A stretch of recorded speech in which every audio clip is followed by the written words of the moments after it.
जय भीम साथियों, कैसे हैं? उम्मीद है आप सब अच्छे होंगे और आप अच्छे बने रहें। इसलिए मैं और मुझ जैसे लाखों लोग लगे हुए हैं। आज वो सारी बातें जो मैं करता हूँ वो नहीं करूँगा। आज मैं करूँगा, एक कहानी सुनाऊँगा आपको। कहानी का शीर्षक है एक था भद्रा। एक था भद्रा। आप समझ लीजिए, कनेक्ट करिए अपने आप को। एक था भद्रा। फ्लैशबैक में चलते हैं 70-80 साल पहले। भद्रा जब पैदा हुआ था, अब ये एक अलग कहानी है। ये मत पूछना मुझसे कि कैसे पैदा हुआ था, कहाँ से पैदा हुआ था, किसके द्वारा पैदा किया गया। ये एक अलग कहानी है, इसके बारे में फिर कभी बात करेंगे। तो भद्रा पैदा हुआ। भद्रा के पैदा होने के 2 साल या आई थिंक 2 महीने के अंदर उसकी आंखें चली गईं, यानी आंखें फूट गईं, यानी आंखें खराब हो गईं, यानी कि वो अंधा हो गया। माफ़ करिए, मुझे ऐसी बातें नहीं बोलनी चाहिए, लेकिन ये कहानी की डिमांड है, इसलिए बोलना पड़ता है। जब वो अंधा हो गया तो किसी ने उसके दिमाग में डाल दिया कि तेरे अंधे होने के पीछे इस देश के SC ST वर्ग का, OBC वर्ग का हाथ है।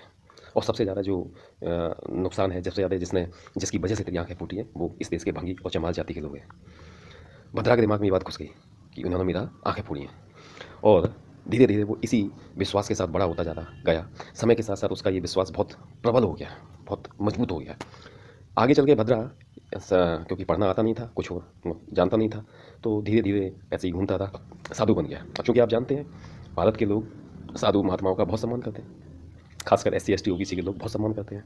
इन्होंने बहुत सम्मान किया, बहुत मतलब उसकी जो भजन कीर्तन है वो सुने, उसको पैसा दिया, धन दिया, उसके आश्रम खुलवाए, ये सब करवाया। लेकिन उसके भद्रा के दिमाग में जो जलन थी, जो कुड़न थी, जो चिड़न थी, जो नफरत थी, वो ख़त्म नहीं हुई। भद्रा हमेशा सोचता था कि इनकी वजह से मेरी आंखें गई। तो जब भी वो अपनी कोई कथा कीर्तन या जो करता था, तो उसमें वो चमार भंगी ये सब इस्तेमाल जरूर करता था। दूसरा क्या है, उसका कद धीमे धीमे बहुत बड़ा हो गया। उसने अपनी चापलूसी से, अपने कमीनेपन से अपना कद बहुत बड़ा कर लिया और एक बड़ा इसका धार्मिक व्यक्ति बन गया। तो उसका सरकारों के साथ भी उठना बैठना हो गया। तो उसका फिर मतलब जब वो ऐसी बातें बोलता था तो कोई कुछ नहीं करता था। धीरे धीरे क्या हुआ, और दूसरी बात ये, इसके पीछे कारण और था कि महिलाएं, भारत की जो महिलाएं हैं, उनको नहीं पता कि उनका असली देवता, उनका असली खैरख्वाह या उस जिसने खेवनहार, खेवैया कौन है उसका, किसकी वजह से आज वो इस लेवल पे पहुंची है। ढोल गमाल शूद्र पशु नारी, ये चारों ताड़न के अधिकारी, ये शब्द किसने लिखा था, ये दोहा किसका है, कौन से धर्म का है। जो धर्म इस समय अपने आप को सुप्रीम मानता है, जो व्यक्ति अपने आप को सुप्रीम मानता है, उसके घर की औरतों से भी पूछो तो उनकी भी कोई खास इज्जत नहीं हुआ करती थी। उनको भी व्यवस्था के हिसाब से चलना पड़ता था, पैर की जूती माना जाता था। उनके मर्द कितनी भी स्त्रियों के साथ शादी कर सकते थे, और पेशवा के राज में तो उन्हें अपने स्तन अपने घर के अंदर खुले रखने पड़ते थे और बाकी महिलाओं को बाहर भी खुले रखने पड़ते थे। असली जो खेवनहार था, असली खेवैया था, किसने हिंदू कोड में लागू किया और हिंदू कोड में लागू नहीं हुआ, इसके विरोध में उन्होंने अपना और OBC समाज के OBC आयोग ना बनने के विरोध में, ये 2 कारणों की वजह से बाबा साहब ने इस्तीफा दिया था मंत्री पद से। इतिहास की पहली घटना है। और अब तो इतने बेशर्म हो गए हैं कि बड़ी बड़ी घटनाएं हो जाएं, कुछ नहीं करते। तो ये सारा हुआ। तो ये महिलाओं को ये सोचना चाहिए। उस वक्त, ये अभी हाल का लेटेस्ट जो वीडियो है 3-4-5 दिन पहले का, उसको देखा जब भद्राचार्य ये बोला, चार नहीं सॉरी भद्रा ये बोला, जब भद्रा ये बोला तो महिलाएं सामने बैठी थी, वो ताली बजा रही थी। आज वो इतनी खुश हो रही हैं इसकी भद्रा की बात सुन के, तो उनको समझना चाहिए उनका असली खेवनहार, उनका असली मुक्तिदाता कौन है, लेकिन वो नहीं समझ रही हैं। दूसरी घटना पे आते हैं। एक सविता थी, एक थी सविता। अब कहोगे सविता कौन थी? अरे नहीं नहीं, वो एक बाबा साहब के साथ जो शादी की थी बाबा साहब ने, सविता। दरअसल उस सविता को भी लोग कहते हैं कि उसका बहुत बड़ा हाथ था बाबा साहब को मारने में। हो सकता है, और 99% हो सकता है। दूसरी सविता की बात करता हूँ मैं, ये वाली सविता, दिल्ली वाली, ये सविता राय, जो यूनिवर्सिटी की संघी है और संघी मानसिकता की उसके दिमाग में भी, मतलब बचपन से ही उसके दिमाग में भर दिया गया एक गोबर कि तेरे साथ जो हुआ है, तेरे हक अधिकारों को ये शेड्यूल कास्ट के लोग, OBC समाज के लोग, SC समाज के लोग खा रहे हैं, और तेरे साथ ये तुझे नफरत करनी चाहिए, वगैरह वगैरह वगैरह, ब्ला ब्ला ब्ला ब्ला। तो ये सारी चीज़ें डाल दी गई। तो वो इसमें दिल्ली यूनिवर्सिटी की प्रोफेसर वो बन गई, हेड बन गई। उसने प्रोफेसर रितु, जो SC समाज की महिला है, उसको निकाल के फेंक दिया, बाहर कर दिया। प्रोफेसर रितु इसके खिलाफ धरना देने गई।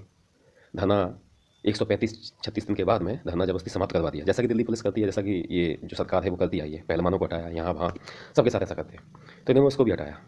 उनको हटाने के बाद में, लेकिन वो भी आयरन लेडी है, मजबूत है। हटाने के बाद में जहाँ बाबा साहब की प्रतिमा वो लगी थी, फोटो लगी थी, उस जगह को गाय के पेशाब से और गंगा के पानी से धोया गया है, और लगातार धोया जा रहा है। कल भी धोया, परसों वो लोग आए, फिर उसके जाने के बाद में फिर धोया गया। तो ये लगातार ये कदम चल रहा है।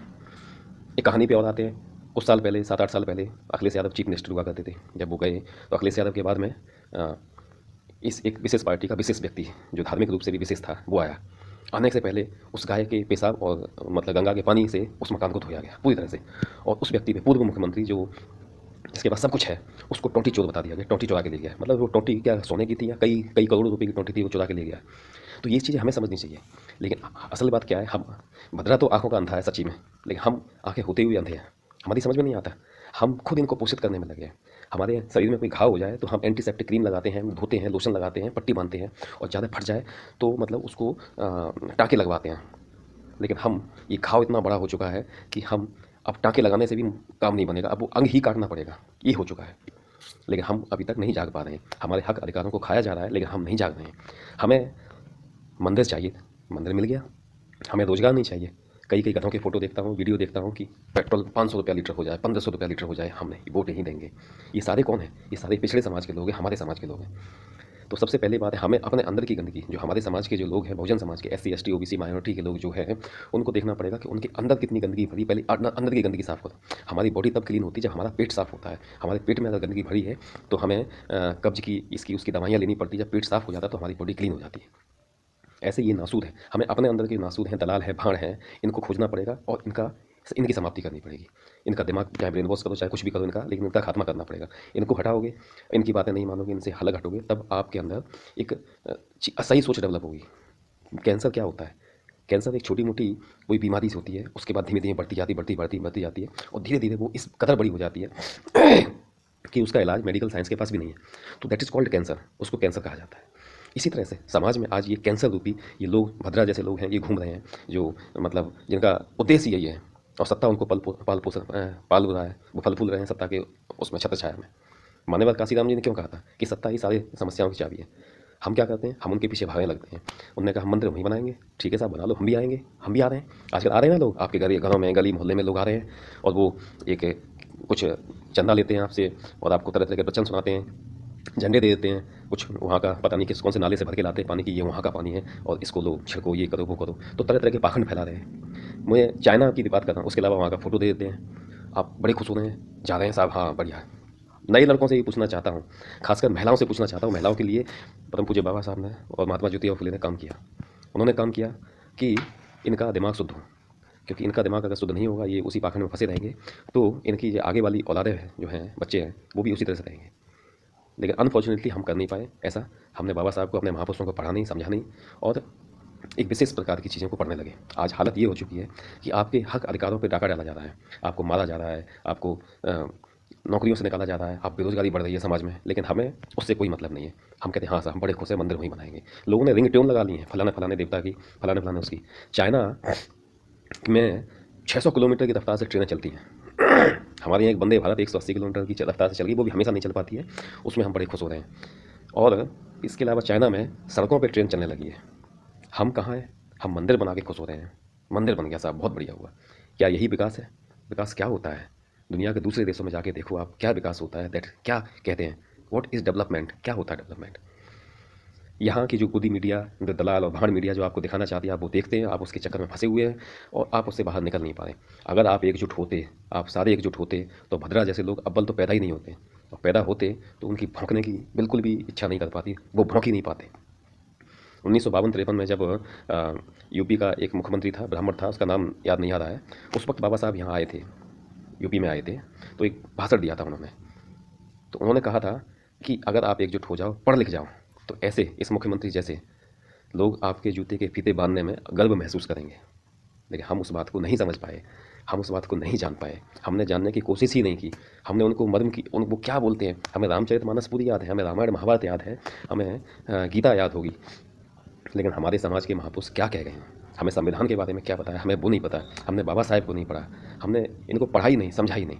दिल्ली वगैरह चले जाओ, SC ST के लोग जो हैं उनसे पूछो बाबा साहब कौन थे, उन्हें नहीं पता। नए लड़कों को नहीं पता, ना वो समझते हैं। वो उसी चकाचौंध की दुनिया में बहते जा रहे हैं जो ये सत्ता या ये एक धर्म के या एक जाति के लोग, एक विचारधारा के लोग उनसे करवाना चाहते हैं, वो वही करते जा रहे हैं। इसलिए सत्ता परिवर्तन का समय है, थोड़ा सा ध्यान रखिए, दिमाग रखिए, एकजुट होइए, किसी के बहकावे में मत आइए। छोटी पार्टियों को, क्षेत्रीय पार्टियों को जिताइए, अपनी पार्टियों को जिताइए। मान्यवर काशीराम जी कहते थे हमारे लिए कमज़ोर सरकार जो होगी वो हमारे लिए ज़्यादा अच्छी है, ज़्यादा मुफीद है। मजबूत सरकार जो होगी वो हमारे लिए अच्छी नहीं है। EVM का मुद्दा बहुत चल रहा है, उसके खिलाफ आप जाइए, उसके साथ रहिए, जो उठा रहे हैं मुद्दा उनके साथ दीजिए और बाइकआउट कराइए EVM का, क्योंकि ये आपका सबसे बड़ा दुश्मन है। ये वोटों की चोरी कर रहा है, ये आपको खा रहा है। आप वोट देते हैं राजू को और श्याम को वोट मिल जाता है। ये चीज़ों को ख़त्म करना पड़ेगी। आने वाला समय बहुत ही ज़्यादा क्रूशियल है। आपको व्यर्थ के मुद्दों में नहीं फंसना है, किसी भी मुद्दे में नहीं फंसना है। केवल अपने लक्ष्य की तरफ ध्यान दीजिए, अपने लक्ष्य की तरफ। आपका लक्ष्य क्या है 2024? मुझे उम्मीद है आप मेरे इशारा समझ गए होंगे। जय भीम, जय भारत, जय संविधान, जय जय।